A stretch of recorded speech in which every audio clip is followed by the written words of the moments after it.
Who is Matthew Jordan Smith? Who is Matthew? I am a person who makes a living stopping time. I love that process of going through and just finding these great moments in people's lives, stopping it, and having it documented forever. I'm a photographer, but I stop time. You carry this stress with you all the time. And here, that's gone. So in terms of my life's better. In terms of my work can excel, as a matter of fact, in a major, major way, because I'm not held back by racism. I'm African American, and that's the difference between being American, and that can sometimes hold you back. And I don't feel that here.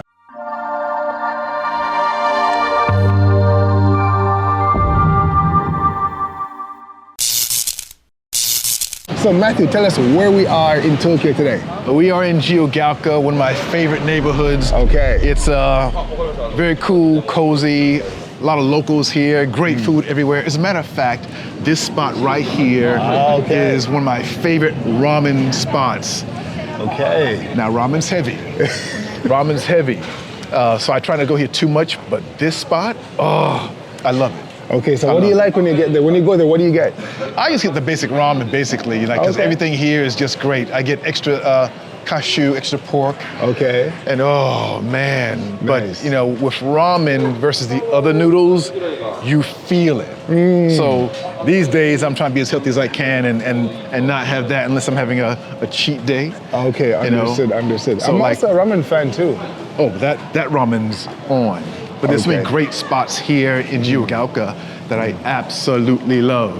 Unfortunately, a lot of these spots that I love so much, I can only have them on a cheat day. But this is Japan, so you got great food that's healthy all over the place. All right, so I think this might be one of my first times in this particular area. Oh, right? really? So you live within this vicinity, this area, right? Yeah, well, I'm like a stop away. Okay. So, but I'm always in this area.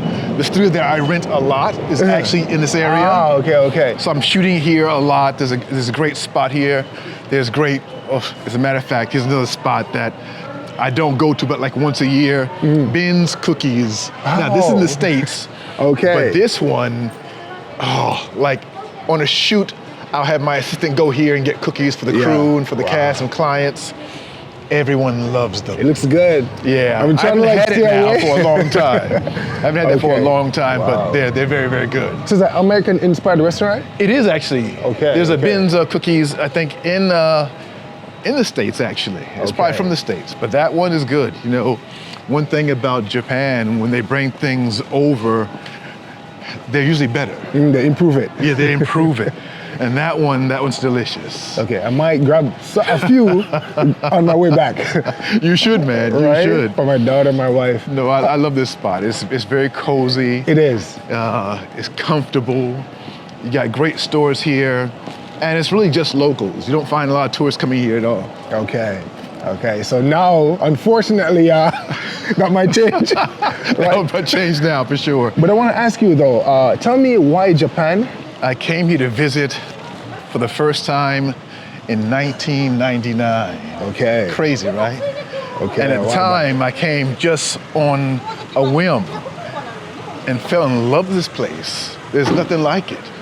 Jiyogaoka is a great little spot, but this is just a slice of how beautiful Japan is. For me, coming here was a way to truly be myself. Okay. Not be held back by all the things back home that really weigh you down.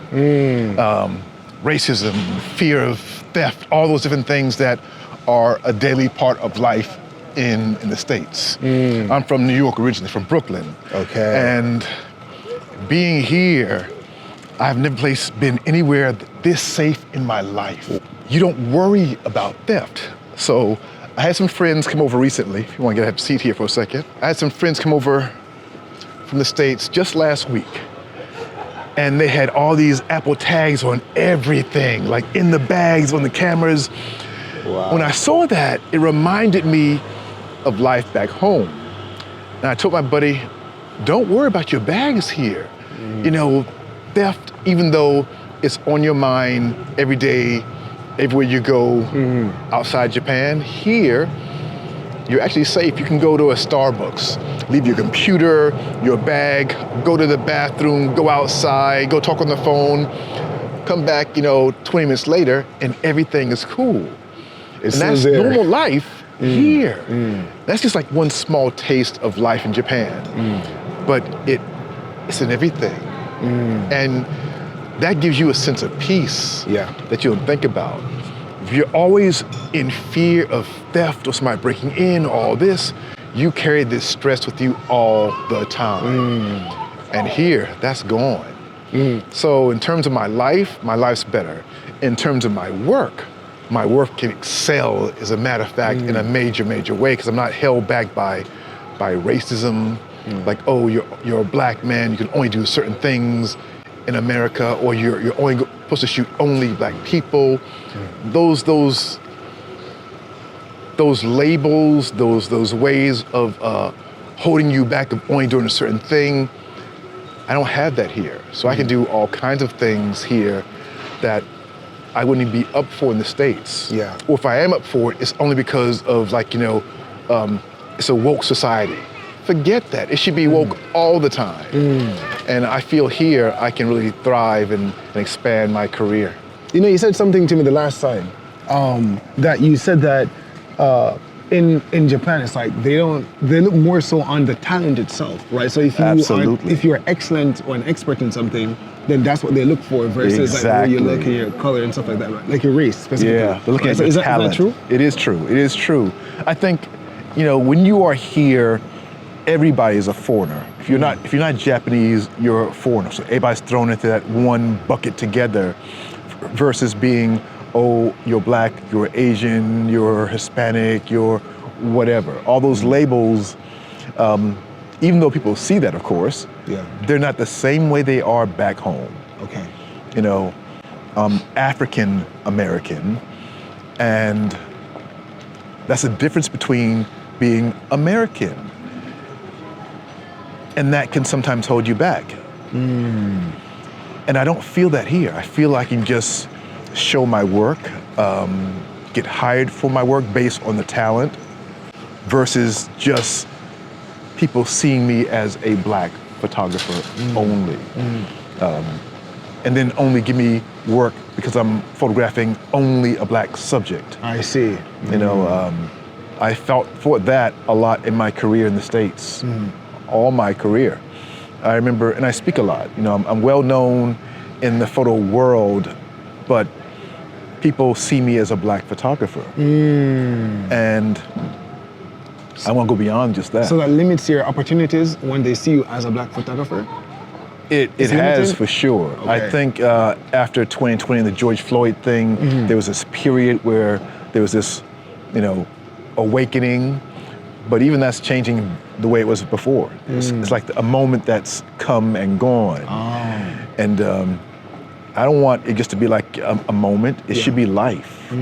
Because I remember what life was before George Floyd, where people would hire you maybe, but after George Floyd's situation, people started feeling like they want to feel like they were woke or not racist, and they hired you. And that's wonderful. I mean, that it should be like that all the time. Yeah. We should work all the time, but it hasn't been that way. Maybe it's not that way again anymore, because things have changed a little bit from where they were. But being here, I can just work based on my talent. Nobody's looking at me being, oh, you're a black photographer, you can only shoot black people.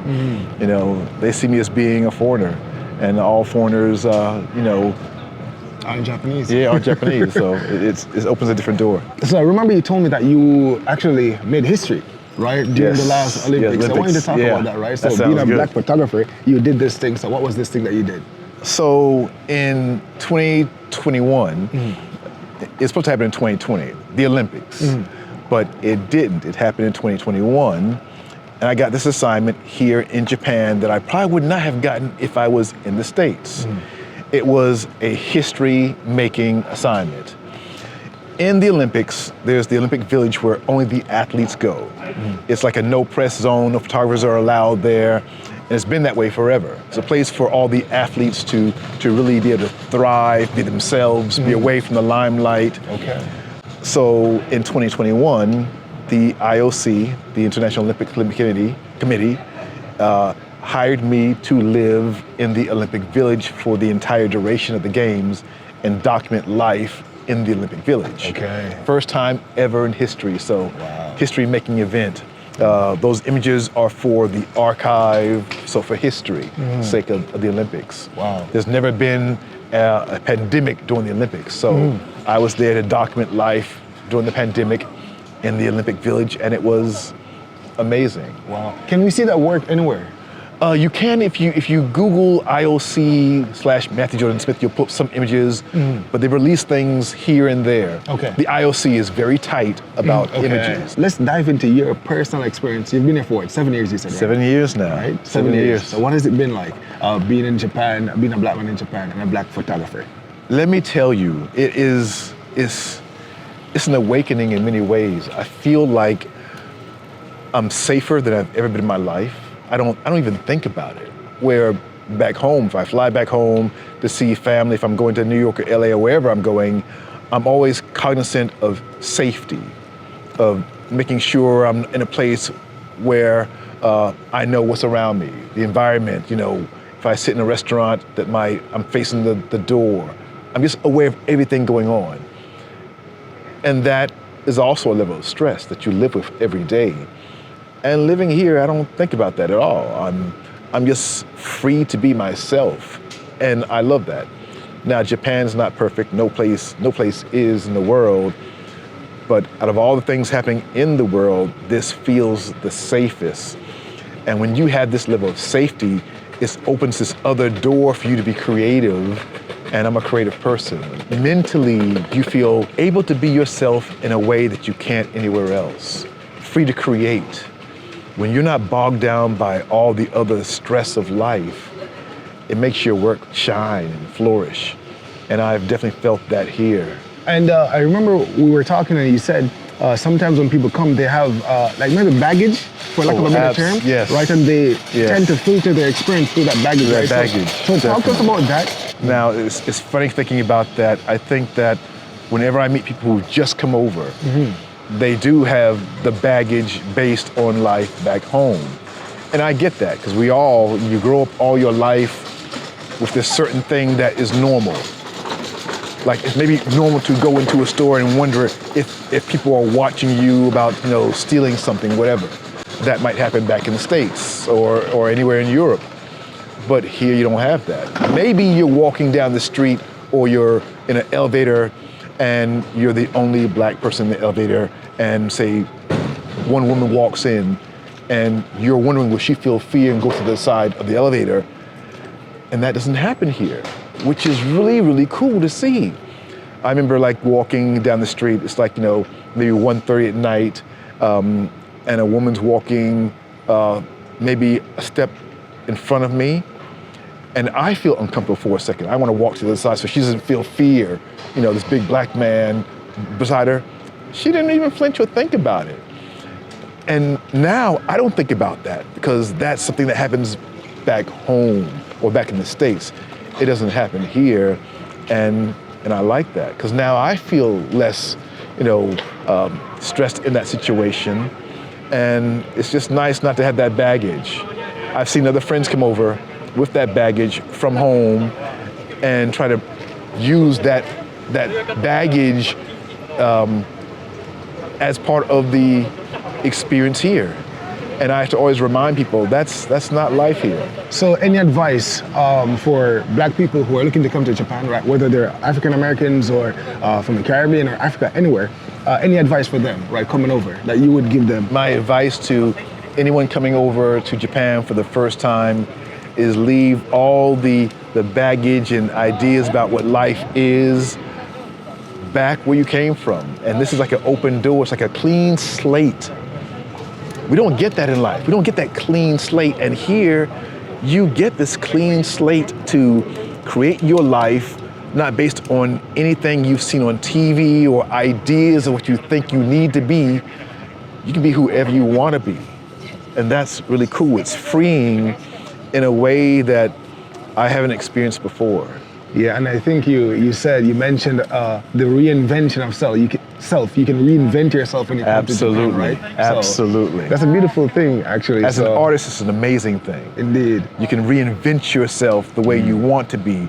As a black man in the States and being a photographer, I was always, at the time, especially when I first started my career, I was one person in a group of people that stood out. I was always like the one they'd say, "Oh, you're a photographer? Oh, how did that happen?" Where my white counterparts, they never get that question. Even from my own people, I'd had that happen. I remember actually a shoot once. This is Whitney Houston. I'm photographing Whitney Houston. I'm actually photographing the entire cast of Waiting to Exhale with the author Terry McMillan. And the first person to arrive on the shoot is Whitney Houston. And she sees the whole crew, she sees my assistants, and I'm the only black person in the room. And she goes up to my female assistant and says, "Oh, are you the photographer?" And my assistant looks at me, because she's like dumbfounded, and says, "No, he is." And Whitney looks at me and she says, "Oh, that's different." So this is the shoot where I first met Whitney, Angela Bassett, the whole cast and crew of Waiting to Exhale. This is the shoot also where Whitney walked in first and said to my assistant, "Oh, are you the photographer?" This was that day.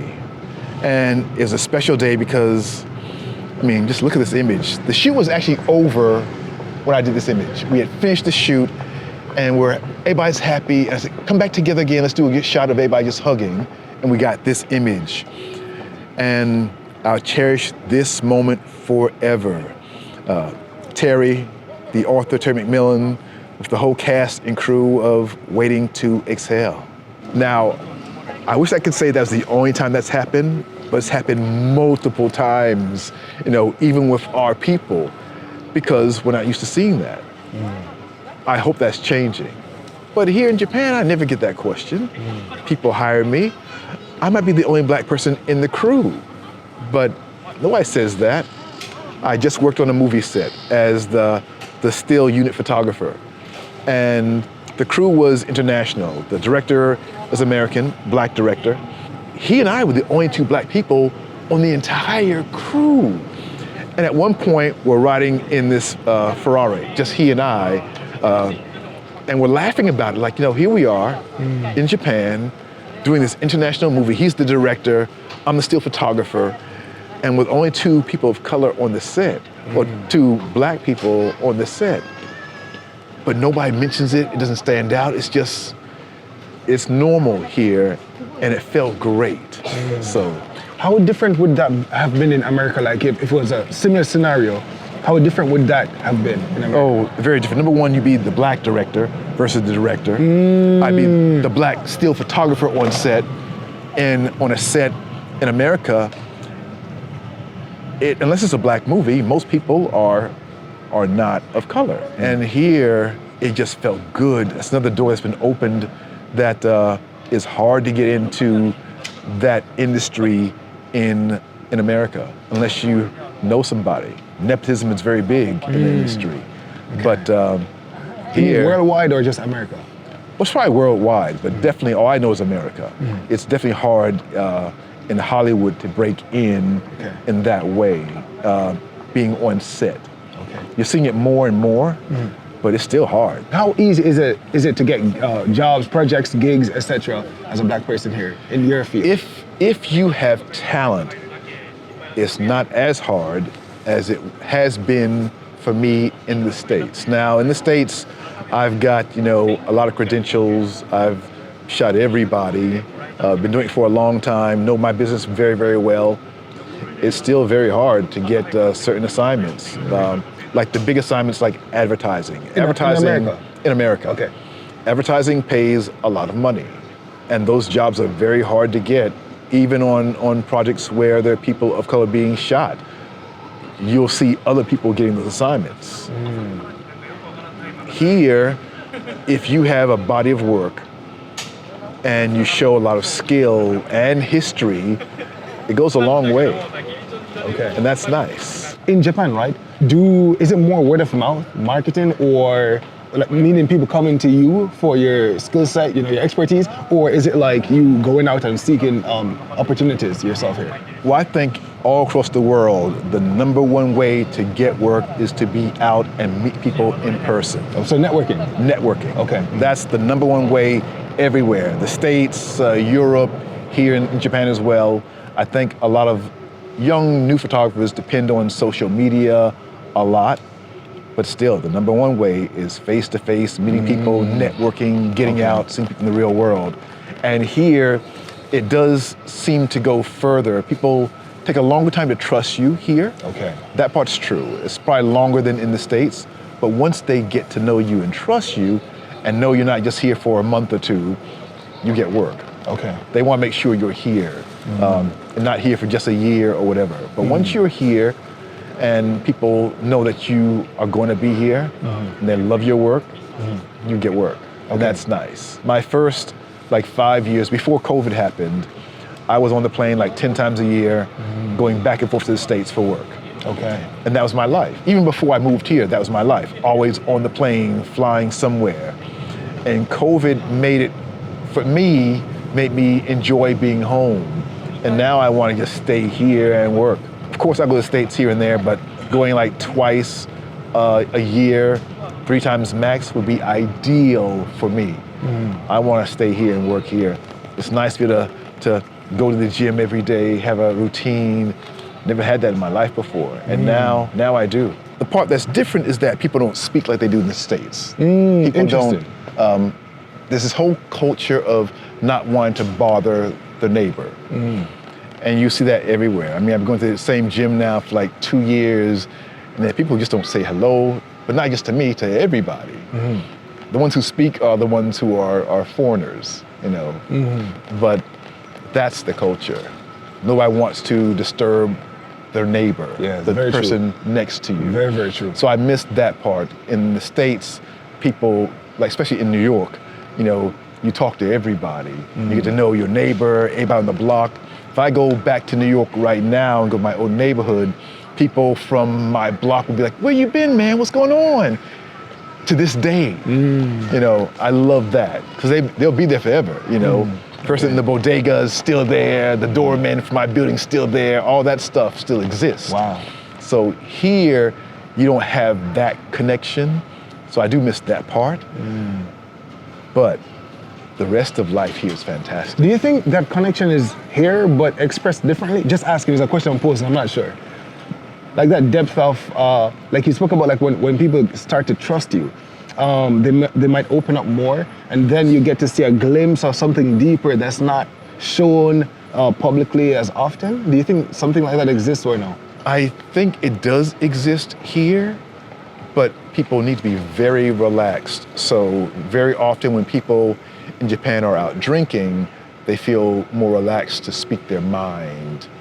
But so when you're out in a situation where you're at a restaurant and you're in a izakaya especially, where people have that atmosphere of being free to say anything and everything, you get a glimpse of it then, but it's not the same as in the States. I think there is that pressure, especially on Japanese people, to be a certain way, and that can make it hard.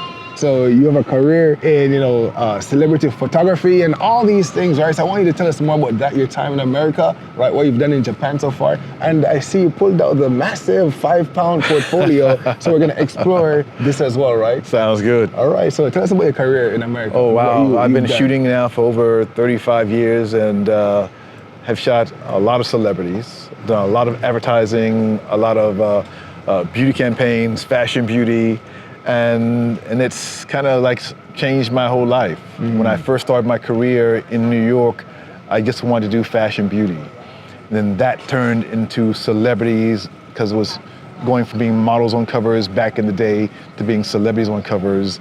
And that opened my whole world of celebrity. And that's kind of what made this body of work here and opened the door for me to travel around the world and doing all kind of things. I've worked with everybody from Oprah to Vanessa Williams, to Tyra, Zillion times, to Dana, Queen Latifah, to Zendaya, Sam Jackson, you name it, I've shot them.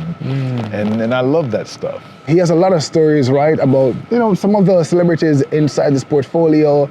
So we're gonna explore that right now. And he's told me some of the stories. Very, very fascinating stuff, right? And insightful as well. Tyra's on the cover, little bio on me to start. I'm a Nikon ambassador as well. Okay. I do a lot of speaking for them. This is Tyra, who I've shot quite a bit over the years. So Ariana was the first Miss Universe in Japan who was a person of color. So she's half Japanese, half American, but fully Japanese. And she was the first one to win Miss Universe when I first got here, actually. So one of my first shoots was shooting her. Winona Ryder, older pictures. The Queen, Miss Aretha Franklin, who I shot the last 13 years of her life. As a matter of fact, I've got a new book coming out on her. It'll be out actually beginning of 2024, Aretha Franklin. I've got a zillion stories about Riri, and they're all in the book and so much more. Oprah, another person who I shot since the 90s, and of course we've all watched her change the world so much. Good friend, Angela Bassett, Zendaya, Vanessa Williams, Sam Jackson, you name it, I've probably shot them. Dana again, cover for Ebony magazine back in the day. Zendaya again, full, of course, Muhammad Ali's daughter, Layla Ali. Got all these, Jeff Goldblum, on and on, Sam Jackson. Funny story about this picture. This is the first time I shot Sam Jackson. I just saw him a few months ago, as a matter of fact. But this is my first time shooting him. And this day, he walks in the studio and says, "Oh, I hate having my picture taken." And I'm like, how is that possible? You're in every movie out there. And he told me, well, in a movie, I hit my line, I hit my mark, I say my lines, and I'm playing a character. But for still picture, I'm being myself, and I'm looking right into the camera. Because in a movie, you don't look in the camera, unless it's a comedy, of course. But he said it feels weird looking into the camera. I'm like, well, let's forget about taking pictures today. Let's instead just go through you being in character. I'm gonna say a movie, and you give me a line from that movie. So I did that over and over again, and the whole crew got in on this, just saying different movies, and he'd go into character. And I said Pulp Fiction, and that's the face we got. Okay. And I love that picture. And I love that first shoot. As a matter of fact, I love the first shoot with every client, because that sets the tone for your relationship, basically.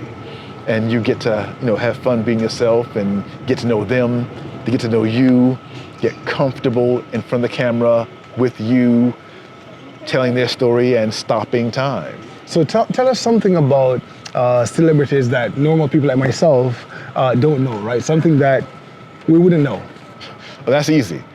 Celebrities are like everybody else. Once you get to know them, they're like everybody else. We have the same issues. We all went through COVID together, go through the same problems of life. Theirs are probably magnified because of celebrity, but you break it down, we're all the same. Even with all the fame, once you get past that part of dealing with what fame brings, we all have the same issues. You had a story about Oprah, so tell us that story. Oh my God. So I have so many stories about so many different people. Oprah is one of those people who has this special ability to make everybody feel comfortable and at ease. I've only seen it that way a few times in my career. I've seen celebrities get nervous going up to interview with her. Normally people are nervous going to see celebrities, but to see celebrities, big celebrities get nervous being interviewed by her, that was different. But she has this ability to make everybody feel calm, like you've known her forever. That's a very special gift. I remember probably my second or third shoot with Oprah. She'd hired me to do a shoot with her interviewing different celebrities. So there's a lot of downtime in between. My first book was called Sepia Dreams. And then for that book, I photographed and interviewed 50 celebrities, and one was Sam Jackson. Okay. And I remember his interview so well, so I was asking him about fame. And he said, fame's a funny thing. And he told me the story about him doing this movie, and in this movie, he opens the movie. There's a star of the movie, and he and this star of the movie are months later walking down the street together in New York, and people recognize not him, but the other guy. And they say to him, "Oh, hey, can I get your autograph?" And this is like early in his career, Sam's standing right beside him, and the guy says, "Oh, well, he's in the movie too." And they look at him and says, "Oh, he is?" And he told me how that felt at the moment. But fast forward to now, that same situation, it'd be the other way around. So fame is this funny thing. That movie, Do the Right Thing. Sam Jackson at the time was not that famous. He opens the movie, he's the DJ, you hear his voice first, you see him first in the movie, but his role wasn't the same as the guy who played Radio Raheem. Radio Raheem's character was that big character that everybody knew, and those two guys walking down the street at that time, they noticed Radio Raheem's character versus Sam Jackson. Kind of funny. Today, that would not happen at all. Everybody knows Sam Jackson, Indeed. even here in Japan. Indeed. Okay, so what's the name of that book? That sounds like a really interesting read. The first book is called Sepia Dreams. Okay, and Sepia Dreams. Sepia, S-E-P-I-A, Sepia Dreams.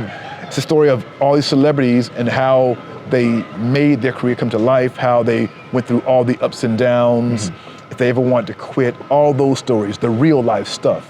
So when I say celebrities are just like us with our fears, and doubts, because when you're an artist, you go through this whole thing of, am I good enough? Can I make it? Everybody has that. All the big stars have had that, maybe even more. Fame's a funny thing.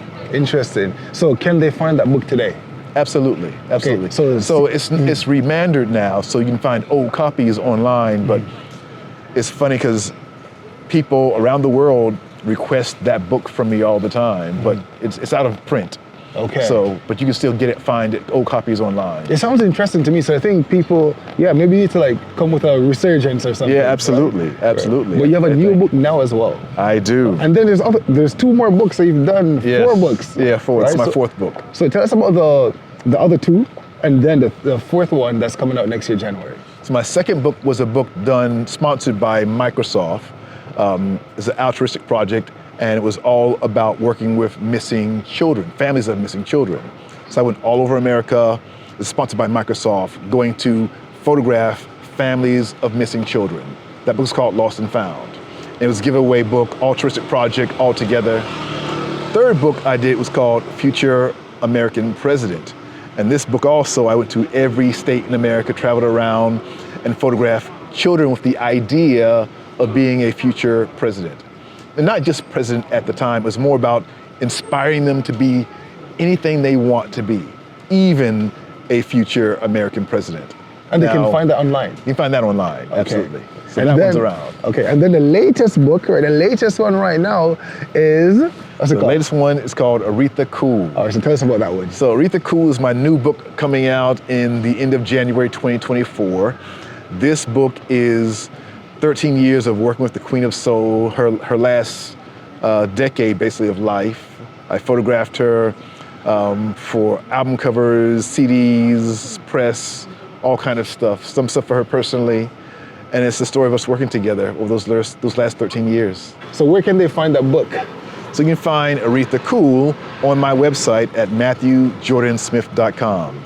It will be available later on ArethaCool.com. But right now, go to my site, MatthewJordansmith.com. Under books, you'll see Aretha Cool. You can pre-order the book before it comes out. Get your copy. Now, there are 2 copies of this book. One's a standard edition book, which will be everywhere. And then there's a special limited edition book where there are only 100 copies. And about 60 have been sold already. So there's only like 40 books left of the special edition copy. So go and get your copy while you can, while there's still some available. I want you now to tell me the story that you told me a while back about Aretha and you singing, because that was hilarious. I've got so many stories from Aretha. You know, when you're doing a photo shoot, it gets intimate. And most of my shoots are that way. By intimate, I mean your close quarters. I like being close when I'm photographing anybody. And with Aretha, I photographed her a lot over the years. So I knew her very well. And with Aretha, she only wanted to hear her music when we were shooting. So I had my favorite music I always played all the time on every shoot with Aretha. And one day, we're shooting, and I'm like almost as close to her as I'm to you. And one of my favorite songs comes on. I love all her music, but one of my favorite songs comes on, and she starts singing, and I lose it. Like she's like right beside me, singing to me almost. Okay. And I'm, trying to keep my cool shooting her, but in my head I'm like, oh. So it just came out. I start singing along with her to the song. Yeah. And she stops singing and she looks at me and she says, Jordan, baby, don't sing. I mean, the whole room is laughing. My assistants, her bodyguards, everybody is like laughing, including Aretha. And I'm still shooting and getting all these moments. I'm embarrassed in the moment, of course, because the Queen has told me to stop singing. I didn't even realize I was singing, actually. It just came out. But I'm still shooting her and getting those moments, and she's laughing because it was a hilarious moment. I love those images. I love that whole story and that whole day because I think that day we got even closer. We were close before that, but that day, she found that I can't sing. I think everyone found out that day. Everybody found out that day. Yeah. But it was a special moment and one of many amazing moments with the Queen of Soul. That's just one of many stories that are in the book. If you want to find out the song that Aretha was singing, but you couldn't go sing. to the book. And the links will be in the description down below, right? So MatthewJordansmith.com, go there now because that's where you can find all the things right now. And then later on, ArethaCool.com, you can find the book there as well. Any advice for people looking to come to Japan overall, or maybe something that you've learned living here for 7 years? Oh yeah, absolutely. I think travel is the best thing in the world for everybody. It's one thing to read about a place, but to experience a place, take it in, the culture, the food, taste it, smell it, all of that changes you. There are 3 things in life that really enhance your life. The people you meet, the places you go, and then the books you read, like Aretha Cool. I was gonna say the food that you eat, but indeed, the books that you read indeed. Again, link in the description down below. You met your wife in Japan, you said, right? Yes. So tell us about that briefly. Well, I met my wife my first trip to Japan back in 1999. We didn't get married until, decades later, because we lost touch and everything, and I had another life altogether, and she had another life before that, but we reconnected again, and here we are, 7 years strong in Japan. Okay, nice. Anything that you've learned about that dynamic, Japanese and African-American marriage or relationship? Have you learned anything that you can impart to people watching? Oh yeah, yes. It doesn't matter where backgrounds you're from, relationships are relationships. I think in my life I've been the you in dating, and everybody's the same. Women, men, that whole dynamic, it just takes time to work through problems. And one thing that's different about life in Japan or the culture, because there are cultural differences. Once you are aware of those differences, then life gets better. Because you can't expect a person who's born in another country to know how you've been raised and how you've lived your life. Those cultural differences do need time for you to get comfortable and get to know each other. And understand them, yeah, indeed. It was so funny, here I am living in Japan, and before Aretha passed away, we talk on the phone a lot. So my wife, of course she knows Aretha Franklin, but it's not the same thing of having somebody like Aretha Franklin on the phone, and an American would be like, oh my God, you talked to Aretha Franklin. My wife's like, oh, who's that? And then it was no big deal. But in the States, like, oh, Aretha called you? So that's stuff like that's different. How do you find the language in Japan, Japanese? Tell us about that. So the hardest thing I think for me living in Japan is the language.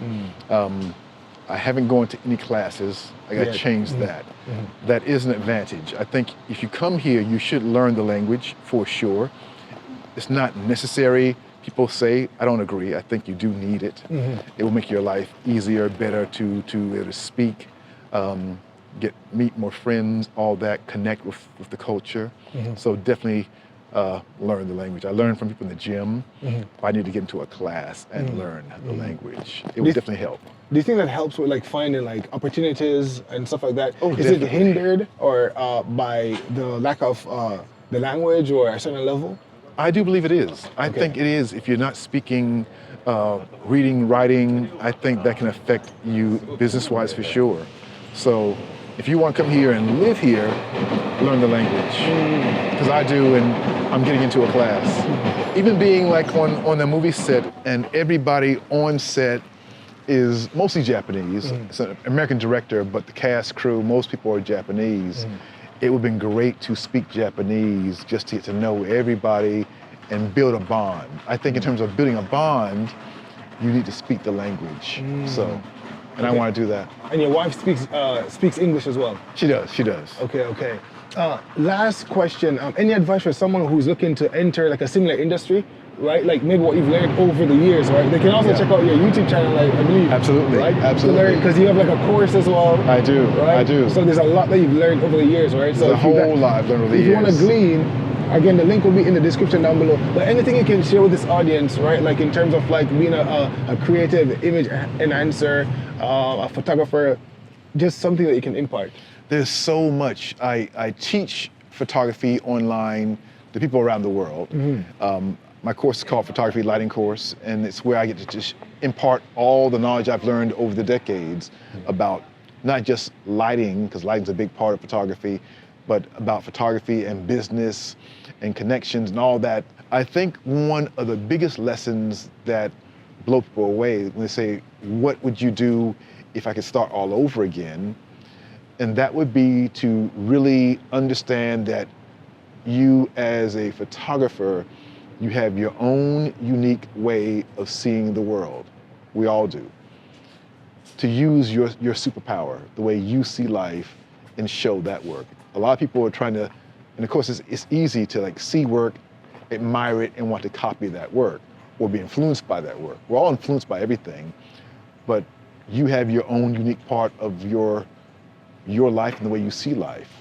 And as a photographer, you need your personal point of view to stand out. So my advice to everybody, get comfortable showing how you feel visually. Wow. Your point of view makes a difference, and the whole world is waiting to hear what you have to say, or see what you see, the way you see it. That's special. Can they find all this information on your website, like the course and your They YouTube find channel? all that on my Instagram. So on my link, you'll see all that information. And what's your Instagram? Instagram is Matthew Jordan Smith. Simply my name, Matthew with 2 T's, Matthew Jordan Smith. And then my course is Photography Lighting Course. My YouTube is MJS Photography. There I give lessons and life on Japan every single week. Tidbits about the business, tidbits about, just lessons on how you get better as a photographer. Okay.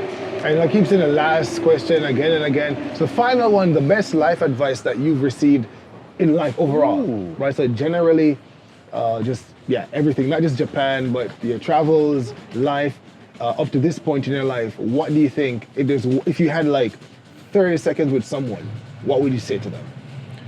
Don't be afraid to live your life. Don't put everything off or say, oh, one day I want to do this.